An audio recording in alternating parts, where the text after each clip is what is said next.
May I request everyone to stand, and who's the prayer leader for today? Yes, Miss, please kindly lead the prayer. In the name of the Father, the Son, and the Holy Spirit. Amen. Good morning, class. Before you sit, will you please arrange your chairs and pick up the pieces of paper and candy wrappers if there are any. Okay, class, you may now have your seats. Is there any absent for today, Miss Secretary? That's great. Last meeting, I asked you to draw an image which you think you will see in the future. I want some volunteers to show their drawing and tell something about it. Who wants to be the first volunteer? Thank you. Another one? Yes. Thank you. Class, let's give them 5 claps. 1, 2, 3, 4. Now, please pass your assignment. Now, last meeting we have discussed future tenses of verb. Who still remember the meaning of future tense? Yes? Very good. How about the example Pukin gave? Yes, that's correct. You also remember our previous lessons. Now, there are 8 parts of speech that can be used in our daily conversations. But in this afternoon, we will be talking about prepositions. For today's lessons, we have 3 objectives. Let me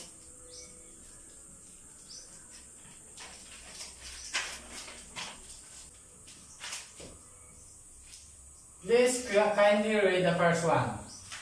Yes, please. Thank you. How about our second objective? Yes.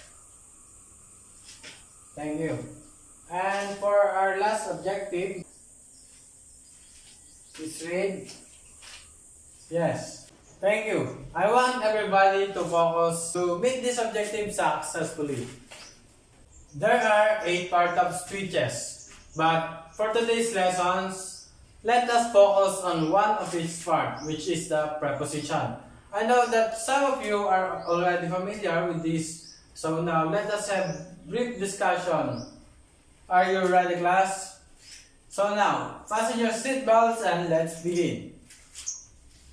Now, who has an idea of what preposition is? Anyone? Yes. In our daily lives, we are using prepositions to show directions, time, place, location, or even introducing an object. Let me post the definition of preposition.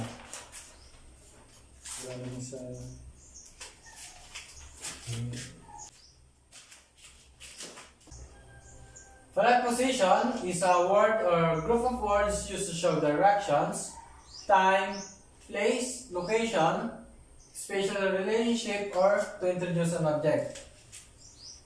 Preposition is also a word governing and usually preceding a noun or pronoun and expressing a relation to another word or element in the clause. For example, the man on the platform. On is the preposition on this phrase.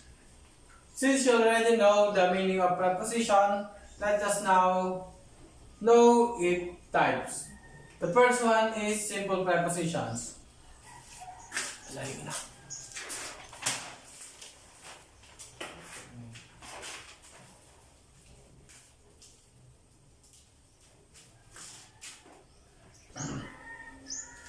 Students at the second row, please read. Very good. Simple preposition are the short words used to show the relationship between nouns, pronouns, or the joint parts of a clause or sentence. The example of simple prepositions is He is sleeping on the floor.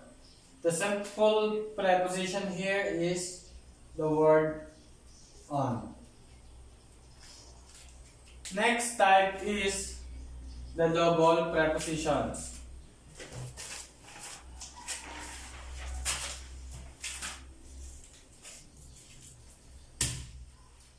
Double preposition is a preposition that is made by combining two simple prepositions. Example here is the dog jumped out of the car. The double preposition here is out of. And the third type is compound preposition.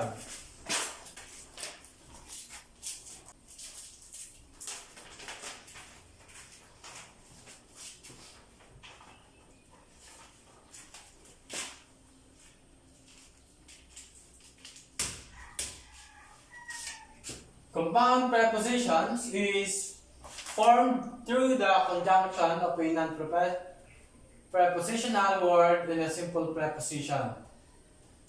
Example of compound preposition is, according to the news, the COVID cases is decreasing. The compound preposition here is according. And the last type is participle preposition.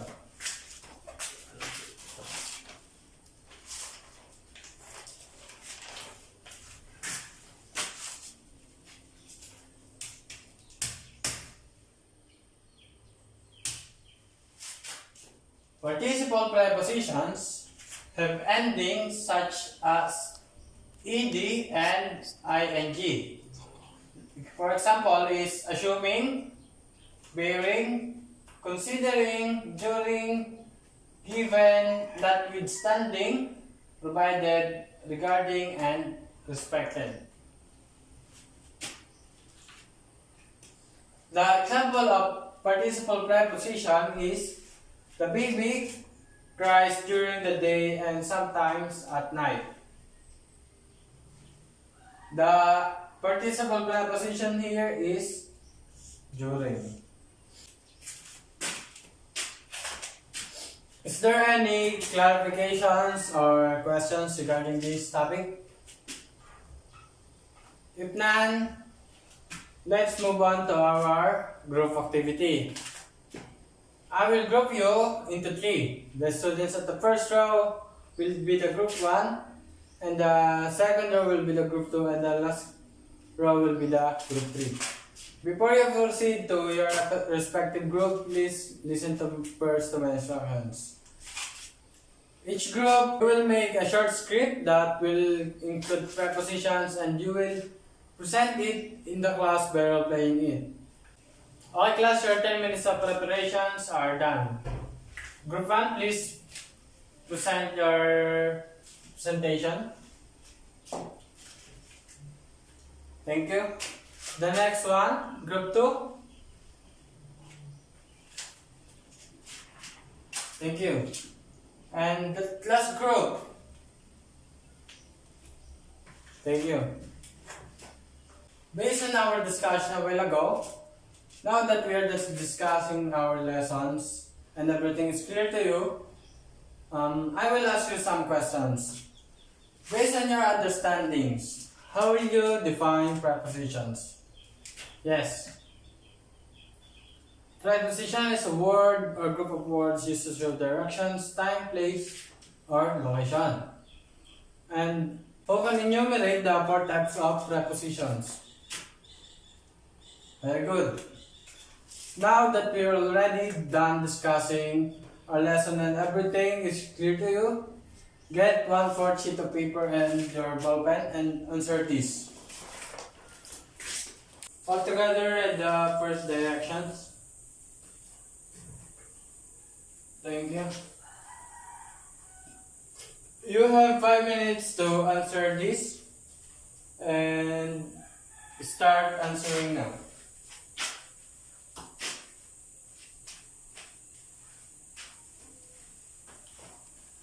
Okay, your 5 minutes is up. Let us check your answer.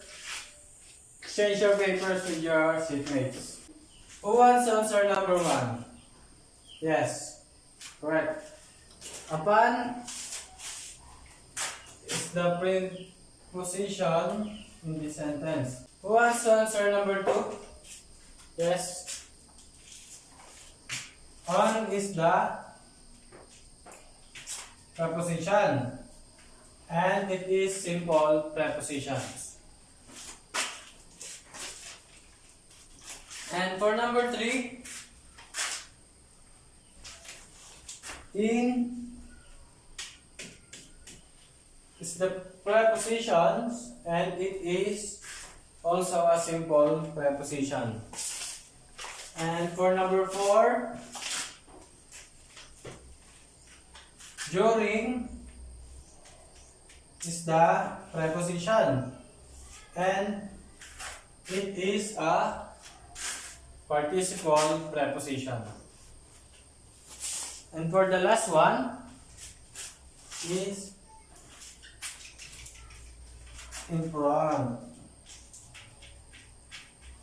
and it is compound preposition. Okay class, very good. Count the numbers of correct and write it on the upper right of your paper.